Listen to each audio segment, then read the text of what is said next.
జాతర వచ్చిందంటే జంపన్న వాగులోకి వరదల నిధులు పోతున్నాయి కాబట్టి ఆ వరదలాగా నిధులు పోనీయొద్దు. జాతర అనేటప్పుడే పనులు కాదు.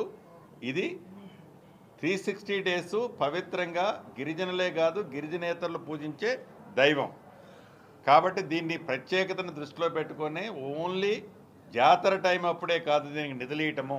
ఎంత రిక్వైర్మెంట్ ఉంటే అంత ముందే ఇచ్చేసి పర్మనెంట్ స్ట్రక్చర్స్ ఏదైతే గౌరవ స్థానిక శాసనసభ్యురాలు మంత్రివర్యులు అడిగారు అటువంటి కార్యక్రమాలు ఉన్నాయి. ఇప్పుడు మీరు చూస్తారు కదా రేపు వేసే మనం రోడ్లు కానీ కట్టే కన్స్ట్రక్షన్స్ కానీ ఇందుట్లో టెంపరవరీ ఏమి ఉండవు. శాశ్వతంగా ఉండే కార్యక్రమాలే ఈ ప్రభుత్వం చేపట్టుద్ది.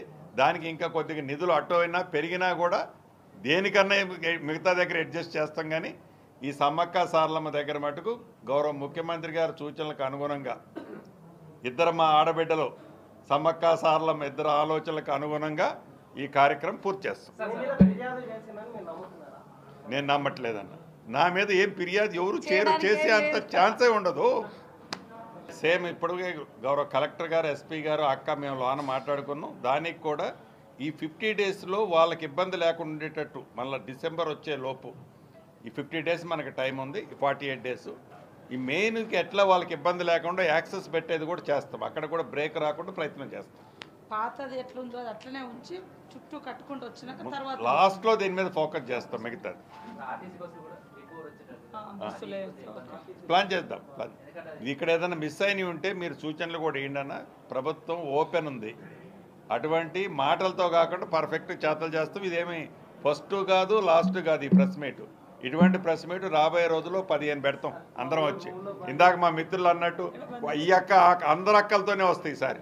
101 కోటి ఈ ప్రాంగణం డెవలప్మెంట్ కోసం ఎక్స్క్లూజివ్లీ మొన్న ముఖ్యమంత్రి గారు రావడానికి ముందు రోజు శాంక్షన్ చేసినాం. 71 కోట్ల రూపాయలకి టెండర్ కాల్ఫర్ చేసినాం. మిగతావి పాతవి 110 కోట్లు ఉంది. లాస్ట్ ఇయర్ 110 ఇచ్చినాం. ఈసారి 150 కోట్లతో జీవో ఇచ్చింది. 150 కోట్లకు సంబంధించినవి కూడా పర్మనెంట్ సరే ఏదన్నా కూడా అది కూడా పర్మనెంట్ స్ట్రక్చర్స్ చేస్తాం. అదొక 150 ఇది ఒక 101 అనుకోరాదు ముందు అన్న. నిధులు ఎంత ఫిగర్ అనేది కాదు. 251 కోట్లు ఇప్పుడు శాంక్షన్ చేసింది. అవి కాకుండా కూడా ఇంకా మేము R&B పసర రోడ్లు 45 కోట్లు అంటే డిఫరెంట్ హెడ్స్ నుంచి వస్తే ఇవన్నిటినీ క్యూములేటివ్ చేసి పర్ఫెక్ట్ వ్యవహారమే చేద్దాం. అయితే మా కిందాక అధికారులు చెప్పినట్టు పోయినసారి మోర్ దాన్ 1 crore దాకా అట్లా వచ్చింది. ఈసారి అసలు మనం ఇక్కడ ఏదో గొప్ప కార్యక్రమం మంచిగా చేస్తున్నామనే దృష్టితో దాన్ని డబల్ అవుతుంది అనేది అధికారులకు ఉంది. దానికి తగ్గ ఏర్పాట్లతో ప్రిపేర్ అయ్యి ఉంది ప్రభుత్వం. పర్ఫెక్ట్ చేస్తాం. మా అందరికంటే మా అక్కకి ఇక్కడే తెస్టేసుకొని కూర్చుంటుంది కూడా. ఓకేనా? Thank you all of you.